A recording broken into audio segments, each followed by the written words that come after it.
जय माता दी भक्तों अष्टमी नवमी व्रत के दिन कन्याओं को एक चीज जरूर ही खिला देना। माता रानी आपसे प्रसन्न हो जाएगी और साथ में माँ दुर्गा आपको आशीर्वाद भी देंगी। माँ दुर्गा की कृपा से घर में इतनी धन दौलत आएगी कि संभाल नहीं पाओगे। आपकी आने वाली 7 पीढ़ी भी बैठे बैठे खाएगी।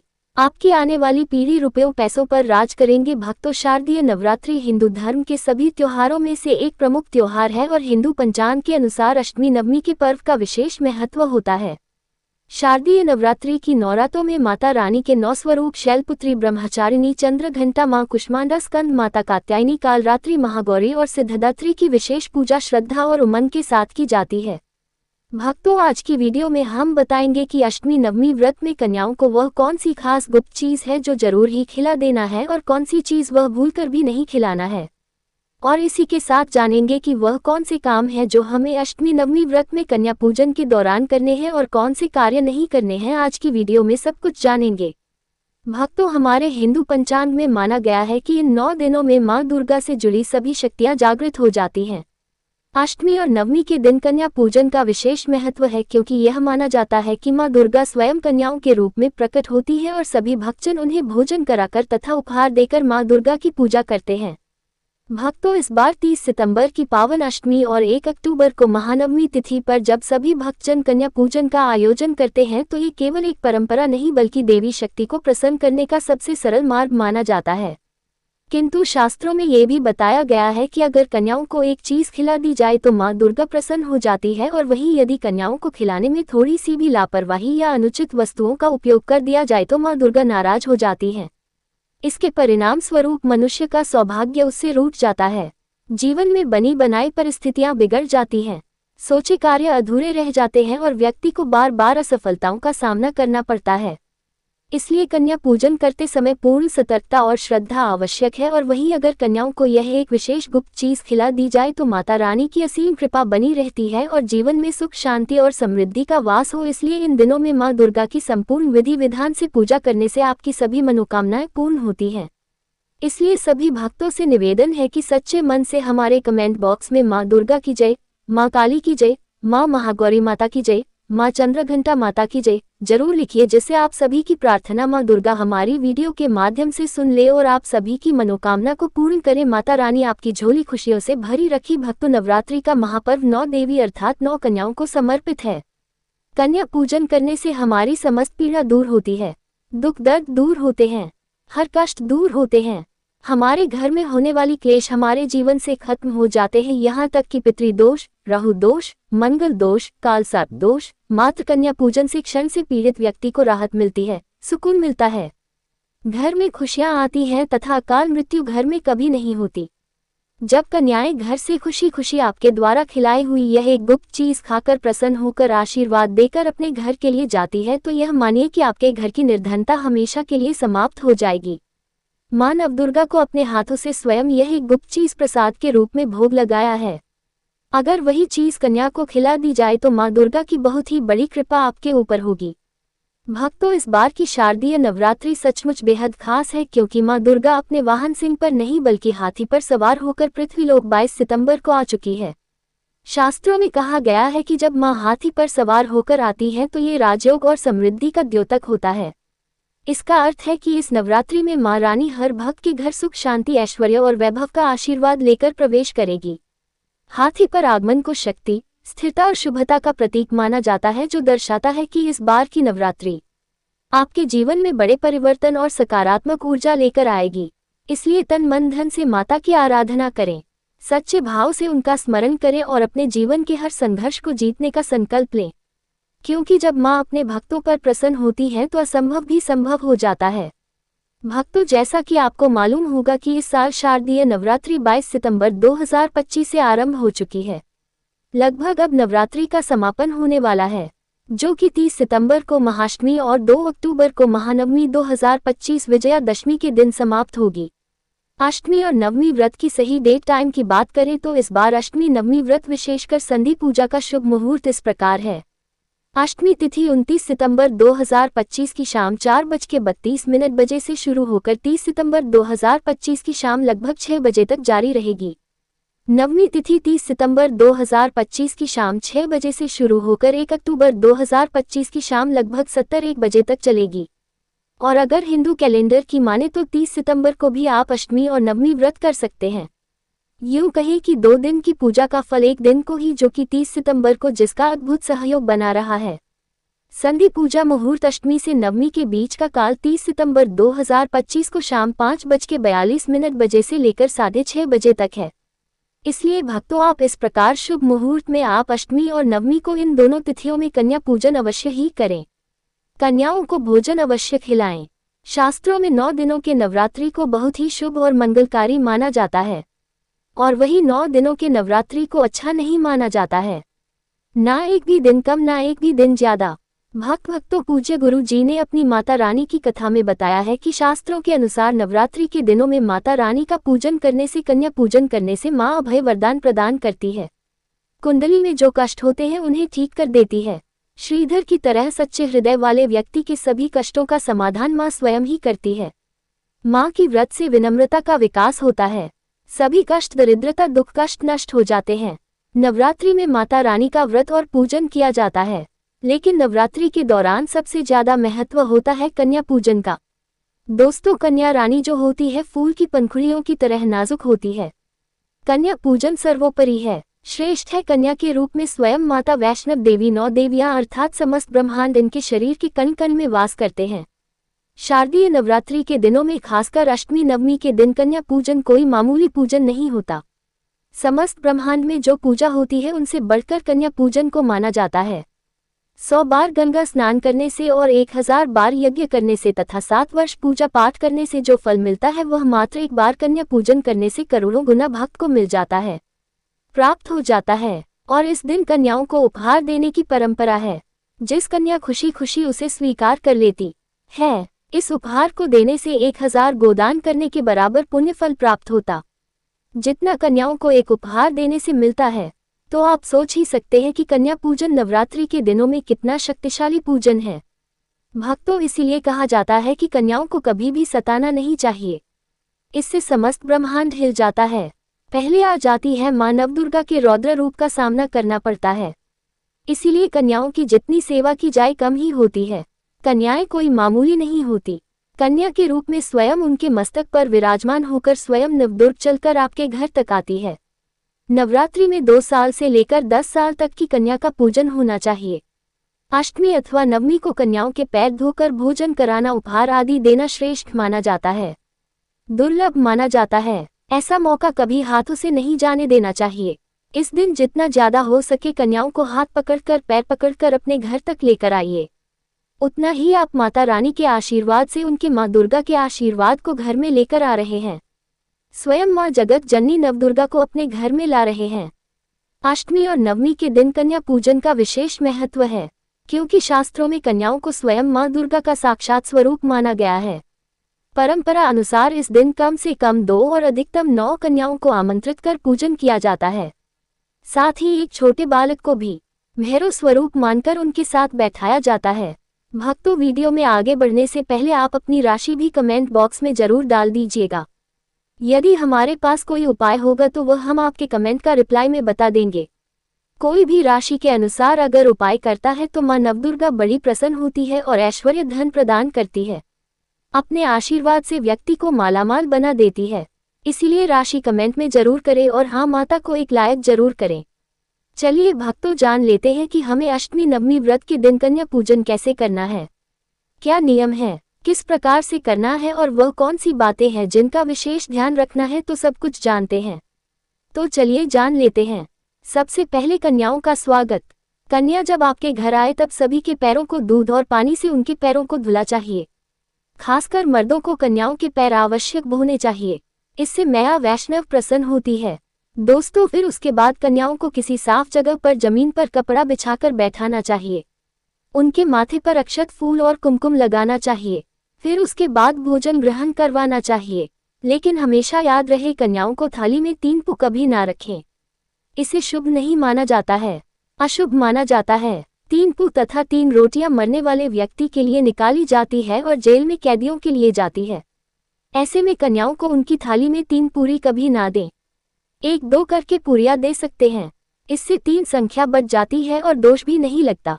दोस्तों, कन्याओं को खाना खिलाने के बाद अंतिम में कन्याओं के सर पर लाल चुनरी उड़ाना चाहिए और भोजन में आपको खीर, पूरी, हलवा, चना तथा आलू की सब्जी, छोले वगैरह की सब्जी खिलानी चाहिए।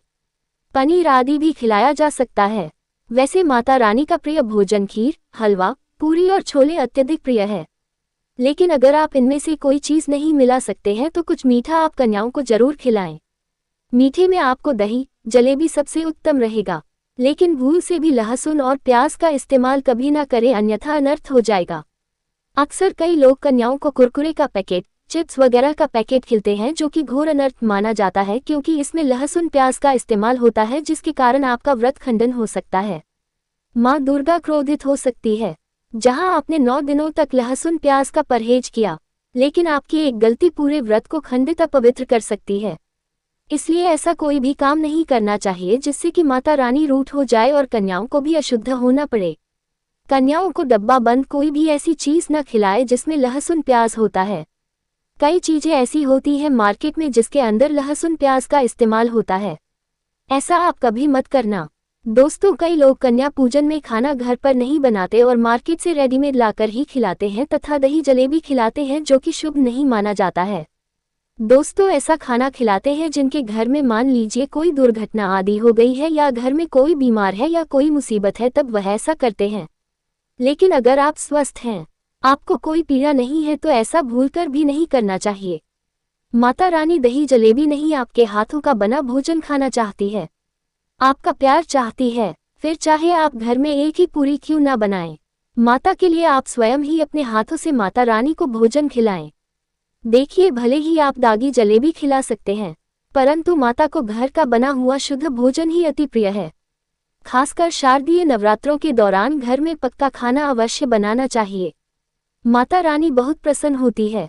घर का बना पक्का खाना ही कन्याओं को खिलाना चाहिए। हमेशा याद रखें, कन्याओं को प्लास्टिक के बने धोने में खाना नहीं खिलाना चाहिए। ऐसे बर्तन पूजा पाठ के लिए शुभ नहीं अशुभ होते हैं, क्योंकि प्लास्टिक के ज्यादातर बर्तन जो होते जानवरों की हड्डियों द्वारा बनाए जाते हैं। इसीलिए ऐसा पाप मत करना। कन्याओं को हमेशा स्टील के बर्तन या पत्तों से बने बर्तनों में ही भोजन कराना चाहिए। बहुत ही शुभ माना गया है। अगर पेड़ के पत्ते में भोजन कराते हैं तो माता अभय वरदान प्रदान करती है। दोस्तों, एक और बात हम आपको बताने वाले हैं कि यदि नवरात्रों के समाप्त होने के बाद यदि बीच में कन्या पूजन में शुक्रवार का दिन पर किया जाए तो कन्याओं को कोई भी खट्टी चीज नहीं खिलाना चाहिए, क्योंकि शुक्रवार का दिन माता संतोषी को समर्पित होता है और माता संतोषी नवरात्रों के दिनों में सक्रिय अवस्था में होती है, यानी वह भी 9 देवियों के साथ में आपके घर में आती है। इसीलिए कन्याओं को भूलकर भी शुक्रवार का दिन खट्टी चीज घर में नहीं बनाना चाहिए और कन्याओं को भी खट्टी चीज नहीं खिलाना चाहिए। घोर पाप लगेगा, आपका किया कराया सब बर्बाद हो सकता है। 9 दिन का व्रत एक दिन में ही टूट जाएगा, वह बस आपकी एक गलती के कारण, क्योंकि खट्टी चीजों से मां नवदुर्ग रूठ हो सकती है, आपको श्राप दे सकती है। इसीलिए नादान ना बने दोस्तों।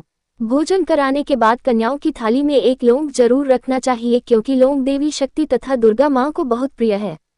लौंग माता शक्ति का प्रतीक होती है। लौंग में नवदुर्गा का वास होता है। इन 9 दिनों में माता रानी को लौंग का भोग लगाया जाता है, तो खाना खाने के बाद कन्याओं को लौंग अवश्य अर्पित करें। माता रानी को अमृत से बढ़कर लौंग प्रिय है, इसीलिए कन्याओं को थाली में चुपचाप एक लौंग जरूर रख दें। नथिंग स्पेशल, आपका भाग्य चमक जाएगा। माता लक्ष्मी आपके जीवन में धन की कोई भी कमी नहीं होने देंगी।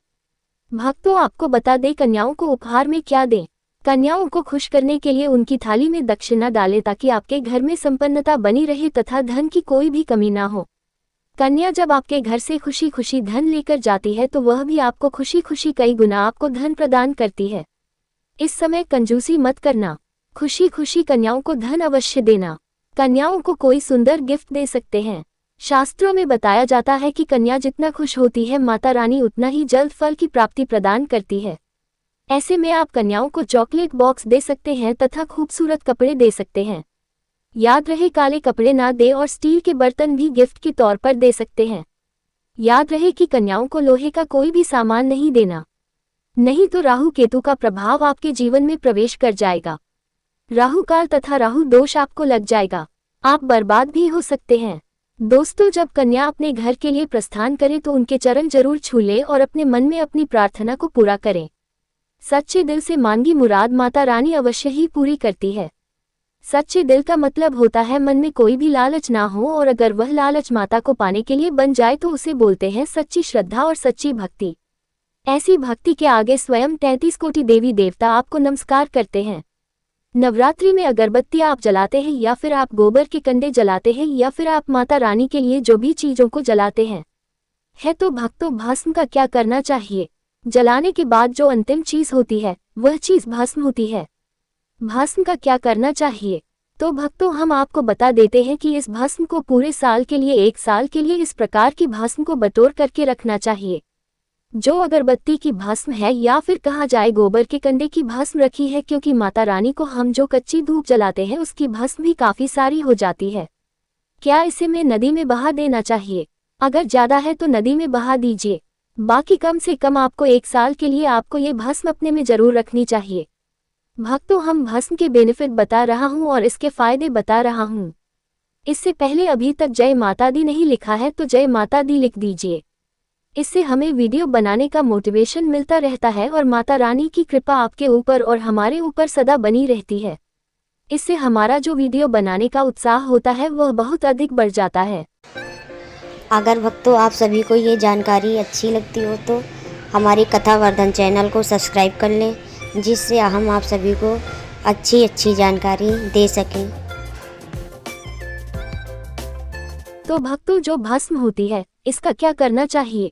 अगरबत्ती की जो भस्म होती है इसे पूरे 1 साल के लिए आपको बचा कर रखना होता है और इसे थोड़ी थोड़ी आपको खानी होती है। अगर आप चाहते हैं कि आपकी अध्यात्म उन्नति हो, आपकी प्रगति हो, तो ये थोड़ी थोड़ी मात्रा में खाना शुरू कर दीजिए। आपके जो सोचने समझने की क्षमता है इतना ज्यादा पावरफुल हो जाएगी कि आपके आसपास में रहने वाले लोग जितना सोचते हैं उससे 1000 गुना ज्यादा आपकी सोच बढ़ जाएगी। भक्तों, जिस भी कार्य को करने के लिए जाएंगे उस कार्य में आपको तरक्की मिलना शुरू हो जाएगी। और भक्तों, एक खास बात, छोटे बच्चों को नजर तो बहुत ही जल्दी लग जाती है। तो जो अगरबत्ती की भस्म होती है माता रानी के लिए 9 दिनों तक आपने भस्म जला करके रखी है, उस भस्म का थोड़ा सा तिलक आप जो है उनके मस्तक पर लगाए। या फिर चाहते हैं तो जिस हिस्से में दर्द हो रहा है, जैसे कि पेट में अचानक से दर्द हो रहा है, उस हिस्से पर आप जो है इस भस्म को रगड़ दीजिए। अच्छी तरीके से भस्म लगा दीजिए। तो पेट में अगर प्रेत लगा हो, प्रेत भस्म हो जाएगा, बाहर निकल जाएगा। सिर दर्द हो रहा है, सिर में लगा दीजिए। यानी कहने का मतलब है कि यह आपके हर प्रकार के दुख तकलीफ बाधाओं को दूर करने का काम करता है। नित्य खाएंगे, अपने छोटे बच्चे को खिलाना शुरू कर दीजिए। पढ़ने लिखने में कमजोर है, ऐसे में जो बुद्धि स्थिर हो जाएगी। कई लोग पढ़ने लिखने को बांध देते हैं, कई लोग किसी की किस्मत को बांध देते हैं। तो भक्तों, इन सारी समस्याओं से छुटकारा पाना चाहते हैं तो इस भस्म का तिलक प्रतिदिन जरूर लगाए। अगर दोस्तों आप इनका तिलक लगाते हैं तो फिर यह अति उत्तम है। 100 पर सुहागा होगा आपके लिए और आपके बच्चे की जो पढ़ने लिखने की जो क्षमता है काफी बढ़ जाएगी। आप जहां भी जाएं आपको भी अध्यात्म उन्नति मिलेगी। इस भस्म का जब तक तिलक आपके सिर पर लगा रहेगा कोई भी आपका बाल बांका नहीं कर पाएगा। और भक्तों, यदि आपके ऊपर कोई व्यक्ति तंत्र विकार करता है या करने का प्रयास भी करेगा तब भी नहीं लगता है। आइए जानते हैं कि जद की बात का क्या करना चाहिए। आप में से अधिकतर भक्त या तो नदी में बहा देते हैं और अधिकतर लोग हैं ये धन स्थान पर रखते हैं, इससे फायदा नहीं मिलता। दोस्तों, ज्योत की बात ही हमेशा जागृत अवस्था में रहती है। हमने आपको कुछ संकेत भी बताए हैं जो कि मां नवदुर्गा स्वयं एक ज्योति के माध्यम से, जो कि अखंड ज्योत कहलाती है, से देती है। इससे हमें पता चलता है कि मां नवदुर्गा हमारे घर में पधार चुकी है, हमारे घर में विराजमान है। इसलिए ध्यान से सुनना। ज्योत की बाती को हमेशा आप जो है अपनी बाजू पर पहनना, बाजूबंद की तरह आपको इसे पहनना चाहिए। अगर लड़की है तो लड़की से अपनी भुजा में आपको इसे पहनना चाहिए। क्यों पहनना चाहिए? क्योंकि यह कोई साधारण नहीं है, ये साक्षात माँ दुर्गा का आशीर्वाद होता है, ये साक्षात माँ दुर्गा की कृपा होती है, प्रसाद होता है। 9 दिन तक अखंड जलने के कारण ये चैतन्य हो जाता है, इसमें प्राण आ जाते हैं, इसमें शक्ति आ जाती है। इसीलिए इसे पहनने के बाद कई प्रकार से फायदे मिलते हैं। समस्त मनोकामना पूर्ण होती है और जिन महिलाओं को संतान नहीं होती है तो उनको संतान की प्रति मानव दुर्गा की कृपा से हो जाती है। इसीलिए अगर आप इस प्रकार के फायदे नवरात्रों के दिनों में लेना चाहते हैं तो ये ज्योत की बाटी अवश्य धारण करें। दोस्तों, अगर आप मां नवदुर्गा की कृपा पाना चाहते हैं तो कमेंट बॉक्स में लिखिए जय माता दी। माता रानी आपकी झोली खुशियों से भर दे। आपके पास भी कोई पुराने सिक्के हैं जिनमें वैष्णो माता या हनुमान जी या खासकर किसी देवी देवता की तस्वीरें छपी हैं, तो अगर वह आपको संयोग से मिले हैं तो आप बहुत भाग्यशाली हैं। अगर आपके पास ऐसे सिक्के हैं तो बिल्कुल दोस्तों, निभ्याम आप अपनी किस्मत जगा सकते हैं। आप अपनी बुरी किस्मत को अच्छे भाग्य में बदल सकते हैं। अगर आपको भाग्यशाली सिक्के मिले हैं तो उन्हें अपने पास रखें।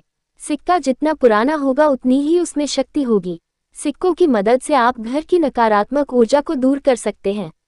अगर घर के किसी सदस्य पर नकारात्मक ऊर्जा का प्रभाव है जिसके कारण घर में लगातार गरीबी है, तो इन सिक्कों की मदद से आप धन प्राप्त कर सकते हैं। आप जल्द से जल्द अमीर बन सकते हैं। मैं आपको इन सिक्कों के बारे में पूरी जानकारी बताऊंगा। उससे पहले अगर आप चाहते हैं कि आपको हमेशा इस प्रकार की जानकारी मिलती रहे तो आप हमारे चैनल से जुड़ सकते हैं। निःशुल्क सेवा के लिए हमारे चैनल का एक ही उद्देश्य है, सभी का भला होना चाहिए, सभी को लाभ होना चाहिए। भक्तों, ये सिक्का जिनके भी पास है, समझ लीजिए कि वो व्यक्ति हमेशा धन और समृद्धि से धन्य रहता है। ये सिक्का धन को आकर्षित करता है, यानी यह पैसे को चुंबक की तरह खींचता है। लेकिन इस सिक्के को जागृत किया जाना चाहिए, यानी इसमें प्राण प्रतिष्ठा होनी चाहिए। यदि इसकी प्राण प्रतिष्ठा अनुष्ठान के अनुसार की जाती है तो व्यक्ति आसानी से धन प्राप्त कर सकता है। इस तरह मैं आपको प्राण प्रतिष्ठा करने की सबसे सरल और आसान विधि भी पूज्य गुरु जी ने बताई है। तो दोस्तों, धन, सुख और संपत्ति की प्राप्ति के लिए सिक्का को इस तरह से सिद्ध करना होगा। सबसे पहले आपको सिक्के को अपने पास रखना होगा, इसे लाल कपड़े में लपेटना होगा और इसके बारे में सोचकर इसे एक तरफ रख देना होगा। फिर इस सिक्के को गंगाजल से स्नान कराना होगा। फिर से आपको इसको दूध से नहलाना है। जैसे हम देवी देवताओं को नहलाए हैं, वैसे ही इस सिक्के को भी नहलाना है। जिस चित्र में देवी देवताओं की छवि होती है उसमें उन देवी देवताओं की संख्या आ जाते हैं। तो दोस्तों, अगर सिक्के पर किसी भगवान की छवि है तो आपको उसको बंधन लगाना है। अगर किसी भी तरह की देवी देवता की कर छवि है तो आपको उस पर कुमकुम लगाना है। फिर इस चित्र पर चंदन, गुलाल और यह सारी चीजें चढ़ाएं जैसे हम देवी देवताओं को चढ़ाते हैं। फिर इसकी देवी देवताओं की तरह पूजा करें और इसे और दिखाएं, इसे धूप बत्ती दिखाएं। फिर आप इस सिक्के को लाल कपड़े में लपेटकर अपने पस में रख सकते हैं। अगर आप व्यापारी वर्ग से हैं तो इसे अपने पस में रखें। अगर आप इसे घर में पूजा स्थल पर रखना चाहते हैं या अपने पस में रखना चाहते हैं तो इसे लाल कपड़े में लपेटकर अपने पस में रख लें। इससे कभी पैसों की कमी नहीं होगी। सिक्का जितना पुराना होगा उतना ही ध्यान अपनी ओर आकर्षित करेगा। आप पुराने सिक्के से अपना भाग्य भी उदय कर सकते हैं। आप अपने दुर्भाग्य को सौभाग्य में बदल सकते हैं। दोस्तों, ये सभी चीजें हमें देखने में आसान लगती है, लेकिन उनका प्रभाव बहुत बड़ा होता है। तो आप भी अपने भाग्य को उदय करने के लिए पुराने सिक्कों की मदद ले सकते हैं। इस वाले उपाय को शास्त्रों में भी बहुत अधिक शक्तिशाली उपाय बताया गया है, इसलिए इस उपाय को जारी करें। जब आप सच्चे मन से पूर्ण श्रद्धा भाव से मां नवदुर्गा की पूजा पाठ कर रहे हैं और अपने अष्टमी नवमी व्रत के दिन कन्या पूजन सच्चे मन से किया हो, तभी यह उपाय कारगर सिद्ध होगा। अन्यथा आपका उपाय कोई फल नहीं देगा और बर्बाद चला जाएगा।